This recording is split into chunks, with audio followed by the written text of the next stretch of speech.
नमस्कार intelligent smart and talkative friends. मिथुन लग्न यानी जेमिनाई एसेंडेंट वालों के लिए मई 2026 का महीना कैसा रहेगा, चल के देखते हैं। तो देखिए, जैसे मैंने बताया, सबसे पहली बात है कि आप लोग अपने आप को एक्सप्रेस बहुत अच्छे से करते हैं। आप लोग अपने व्यक्तित्व को अगले व्यक्ति के पास सही तरीके से पहचाना, एक्सप्रेशन करना एक बहुत बड़ी कला है। यानी बातों से माया में लाना दूसरे लोगों को और अपना काम सफलतापूर्वक करना मिथुन लग्न का और कन्या का एक आर्ट है। तो आप लोगों को ये बात बहुत अच्छे से समझ आनी चाहिए कि जब अच्छा टाइम है तो make the most important moves then, यानी प्लानिंग जो है उस समय करनी चाहिए जब आपका टाइम आपको सपोर्ट कर रहा है। और कौन सा ऐसा टाइम है मई के महीने में जब आपको बैकफुट पर भी रहने की ज़रूरत है, तो आप अपने प्लानिंग को उस समय पॉज स्टेट में रख सकते हैं, यानी होल्ड पे अपने डिसीजंस को कर सकते हैं। तो लग्नेश आपके 15 मई तक, यानी बुध जो हैं आपके जीवन के कर्ता धर्ता, जो मार्कर हैं आपके लाइफ के बड़े इवेंट्स को, वो 11th हाउस में हैं सूर्य और मंगल के साथ। 11th हाउस अपने आप में एक बहुत पावरफुल पोजीशन है, धन स्थान है, दोस्तों का स्थान है और कर्म स्थान से दूसरा स्थान पड़ता है, यानी कर्म का लाभ। तो ये जो स्थान है 11th हाउस, ये ऑस्पिशियस रिजल्ट्स, बहुत अच्छे इवेंट्स को डेवलपमेंट देता है। यानी जो भी आप इम्पोर्टेंट टास्क 15 मई तक करेंगे, schedule all your important work, मतलब जो भी आपके इम्पॉर्टेंट काम हैं, प्लानिंग है इस मंथ की, वो आप कोशिश कीजिए कि 15 मई तक आप कर लें। बुध की पोजीशन 11th हाउस में बहुत अच्छी है और हालांकि बुध अस्त हैं, इसके बावजूद इस बात को रख रहा हूँ क्योंकि सूर्य और मंगल एक रॉयल्टी वाले ग्रह हैं। सूर्य उच्च के हैं एग्जॉल्टेशन में और मंगल भी अपनी ही राशि में है। तो ये दोनों कमांडिंग, यानी मंगल के लिए मैंने ये वर्ड यूज़ किया है कि कमांडिंग पोजीशन पर हैं, जो अथॉरिटी को देते हैं, और सूर्य जो है ये रॉयल्टी देते हैं। तो सूर्य और मंगल के साथ बुध, अब बुध का क्या है, बुध जिस ग्रह के साथ होते हैं उसका व्यवहार अडॉप्ट कर लेते हैं, उसकी पॉजिटिविटी, उसकी कैरेक्टरिस्टिक्स अडॉप्ट कर लेते हैं, यानी उनका व्यवहार उच्च सूर्य और मंगल अपनी राशि का बहुत पावरफुल पोजीशन 11th हाउस का लेके चलेंगे 15 मई तक। तो do all your important work, जो भी काम आपका इम्पॉर्टेंट है उसको कोशिश कीजिए कि 15 मई तक आप ज़रूर करें। ये बेस्ट टाइम है। देखिए, जो लोग बच्चे की प्लानिंग कर रहे हैं और बहुत टाइम से बच्चा उनका नहीं हुआ है, तो बृहस्पति की दृष्टि भी 2 जून तक, यानी मई आखिरी तक पंचम दृष्टि पड़ रही है 5th हाउस पे, जिससे हम लोग बच्चे को देखते हैं। तो आईवीएफ की प्लानिंग अगर आप लोग कर रहे हैं तो बृहस्पति की दृष्टि पहले से पंचम पे है, और जो लग्नेश है आपके लाइफ का कर्ता धर्ता है, उसकी दृष्टि भी सूर्य और मंगल, जो कैटलिस्ट है, यानी जो चीज़ों को इवेंट करवाते हैं, इन तीनों ग्रहों की दृष्टि पंचम घर पे है। तो ये 15 मई तक का टाइम आईवीएफ के लिए भी बहुत इम्पॉर्टेंट है। जिनके बच्चे हैं उनको कोई ना कोई गुड न्यूज़ अपने बच्चों की तरफ से ज़रूर मिलेगा। और इसके साथ पंचम हाउस में देखिए वेल्थ को देखते हैं, यानी कैश फ्लो की सिचुएशन मई के महीने में मैं पूरे मंथ ही काफ़ी अच्छा देख रहा हूँ। लेकिन जो हाईलाइट है वो है खर्चे का। एक्सपेंसेस इस मंथ में काफ़ी रहेंगे और लगभग पूरे मंथ ही रहेंगे, यानी कैश फ्लो जो इनकम है उसके लिए 15 मई तक की पोजीशन बहुत अच्छी है।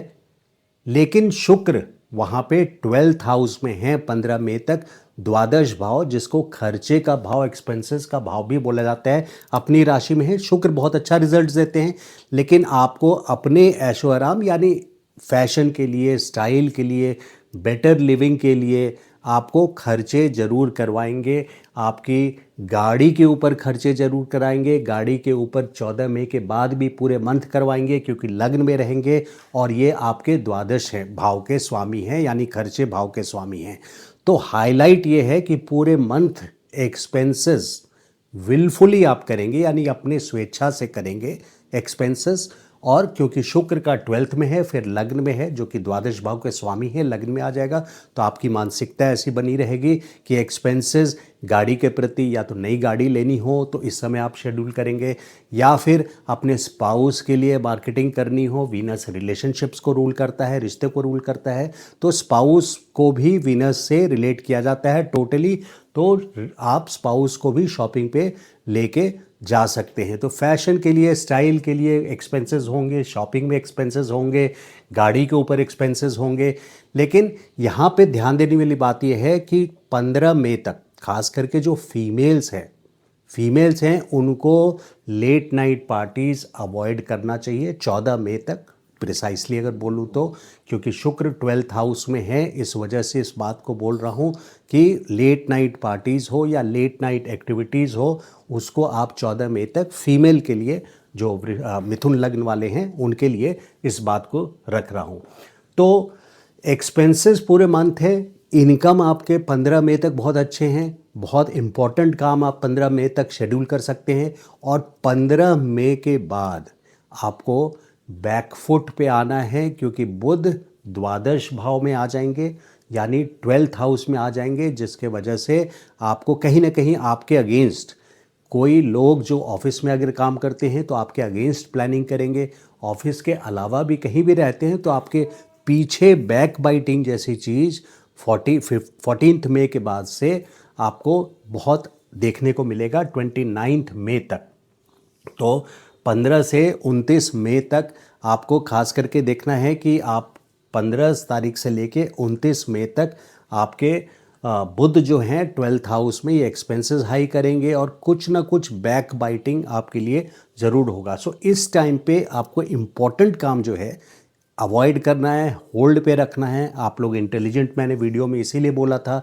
और अगर अपनी प्लानिंग प्लानिटरी मूवमेंट के हिसाब से करेंगे तो आप जो टाइम का बेनिफिट है, जो पॉजिटिव टाइम का बेनिफिट है, उस पर आप प्लानिंग करके सक्सेसफुली अपने प्लान्स को एग्जीक्यूट करेंगे 15 मई तक।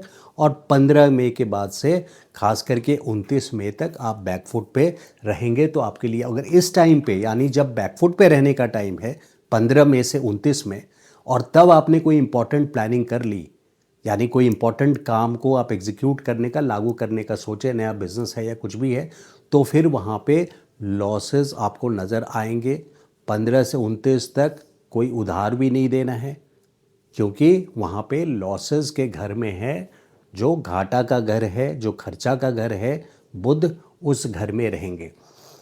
बृहस्पति हालांकि आप लोगों की कुंडली में 2 जून तक लग्न में है, तो आपको हर प्रॉब्लम से बचाते रहेंगे बृहस्पति की डिग्री भी एडवांस डिग्रीज है, यानी काफ़ी अच्छे डिग्रीज पर हैं।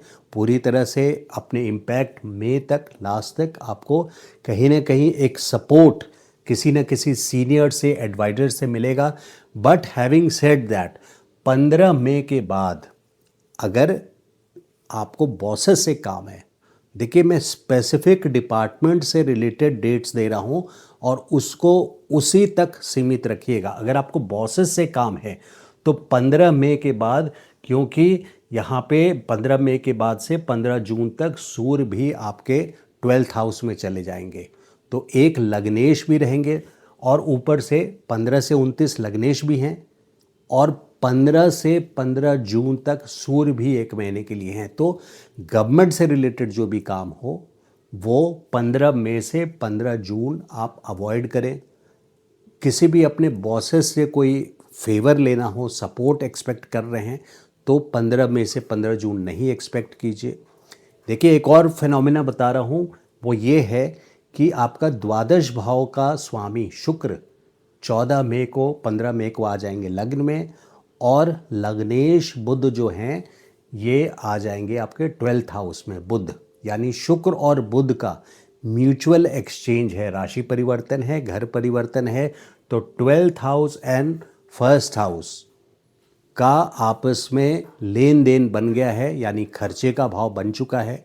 उसके पहले भी खर्चे के मामले में शुक्र 12th हाउस में है, तो खर्चा करवाते रहेंगे फैशन के लिए, लेकिन 14 के बाद जो खर्चे हैं वो खर्चे अनविलिंगली होंगे और कोई आपको ट्रैप में आप ना पड़ जाए, इसलिए मैंने बोला है।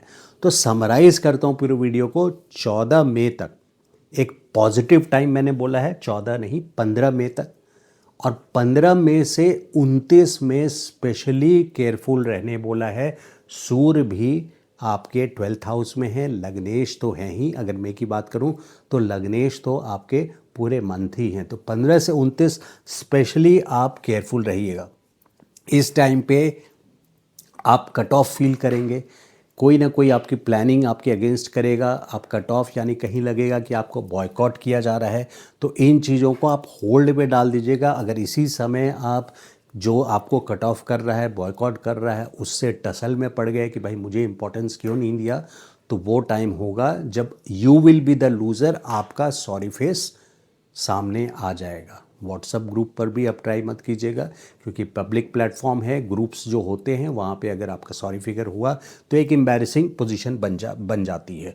अब देखिए रेमेडी की बात करूँ तो ये ध्यान देना है कि शनि आपके 10th हाउस में है, शनि 10वें स्थान पे हैं, तो शनि का उपाय तो होना ही चाहिए, क्योंकि ये 2 जून 2027 तक यानी पूरा 2026 जो बैलेंस अभी 6 महीने हैं और उधर 5 महीने, तो 6, 5, 11 महीने अभी शनि आपके दशम स्थान पे। तो हार्डवर्क और डिसिप्लिन आपको कर्म क्षेत्र में अपने प्रोफेशन में तो करना ही पड़ेगा। डिसिप्लिन छोड़ करके शॉर्टकट लेने की कोशिश करेंगे तो वो शनि को बर्दाश्त नहीं होता है। शनि शनै शनै धीरे धीरे रिजल्ट देता है, इसका मतलब नहीं है कि डिनायल है, यानी आपको रिजल्ट ही नहीं मिलने देगा। लेकिन शनि का फॉर्मूला हो जाता है कि मैक्सिमम लेबर मिनिमम वेजेस, यानी मेहनत ज़्यादा करवाएगा और फल कम देगा, ये होता है। तो लेकिन बृहस्पति की पोजीशन आप लोगों की कुंडली में फ़ायदा भी करवा रहे हैं अभी भी, और जून के बाद भी 2nd हाउस में पोजीशन इनकी बहुत अच्छी है, आपके कर्मेश हैं, तो वहाँ से चीज़ें पूरी तरह से बदल जाएगी। अब शनि की बात कर रहा हूँ रेमेडी के लिए, तो शनि की जो भी रेमेडीज़ आप बहुत सारे लोग सब जानते होंगे, है ना, ओम प्राम प्रीम प्रॉम सह शनिश्चराय नमः, ओम सह शनिश्चराय नमः, इस तरह के मंत्र को आप नियमित तौर पे अगर कर सकें तो बहुत अच्छा। अगर नियमित यानी डेली नहीं कर सकते हैं तो कम से कम शनिवार के दिन ब्लैक कपड़ा अवॉइड करें, नंबर 4 और 8 नंबर को अवॉइड करें कम से कम अगले साल 2 जून 2026 तक। शनि कैसे रिलेटेड है न्यूमरोलॉजी से, उस पर भी मैंने वीडियो बनाया हुआ है, उस आप मेरे चैनल पे आप जाके नंबर्स पे, वीडियो ऑन नंबर्स पे आप देख सकते हैं। तो शनि की रेमेडी ओम प्राम प्रीम प्र स शनिश्चराय नमः, ओम स शनिश्चराय नमः आपको। और हेल्प ओल्ड पीपल, यानी कहीं ना कहीं वृद्धाश्रम में अगर डोनेशन देते हैं, या मासेस को यानी जनता को, खास करके वो जनता मतलब जहाँ जैसे कोई मैन्युफैक्चरिंग प्लांट है तो उसके जो इंडस्ट्रियल वर्कफोर्स होती है, जिनकी सैलरी ज़्यादा नहीं होती, कम सैलरी होती है, और वो काम बहुत मैनुअल काम बहुत ज़्यादा करते हैं, मैनेजरियल काम नहीं करते हैं, यानी ग्रेड 4 एम्प्लॉयज़ भी आप बोल सकते हैं। तो या आप सोसाइटी में रहते हैं तो सिक्योरिटी या हाउसकीपिंग, इस जो स्टाफ होते हैं, इस तरह के लोगों को अगर आप कंटिन्यूस मदद करते हैं तो शनि की पोजीशन काफ़ी अच्छी रहेगी। दूसरी रेमेडी जो है वो है कि आपको कौन सा रत्न पहनना चाहिए, कौन सा जेमस्टोन पहनना चाहिए। 2 केंद्र के स्वामी बुध हैं और 2 केंद्र के स्वामी आपके बृहस्पति हैं। तो बृहस्पति इन दोनों के हैं 7th house and 10th house, और मिथुन और कन्या के 2 केंद्र के बुध हैं। तो इन दोनों में से जिनकी पोजीशन भी आपकी कुंडली में अच्छी है, यानी इन केंद्र के स्वामी अगर 1 बुध या बृहस्पति है, अगर आपकी कुंडली में, जन्म कुंडली में 1st house, 5th house, 9th house में बैठा हुआ है तो वो पोजीशन बहुत अच्छा है।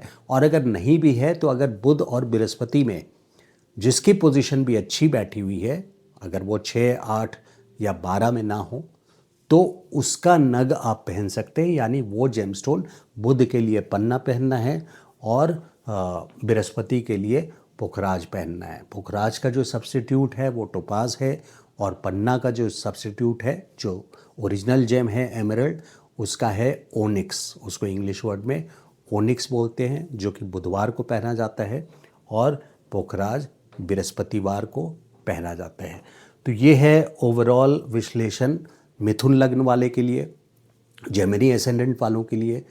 जिन लोगों ने मेरा वीडियो सब्सक्राइब नहीं किया है, request you to please subscribe to the video and press the bell notification icon, and like and share ज़रूर कीजिएगा मेरे वीडियो को अपने फ्रेंड्स के साथ, अपने नोन लोगों के साथ। Thank you so much. नमस्कार।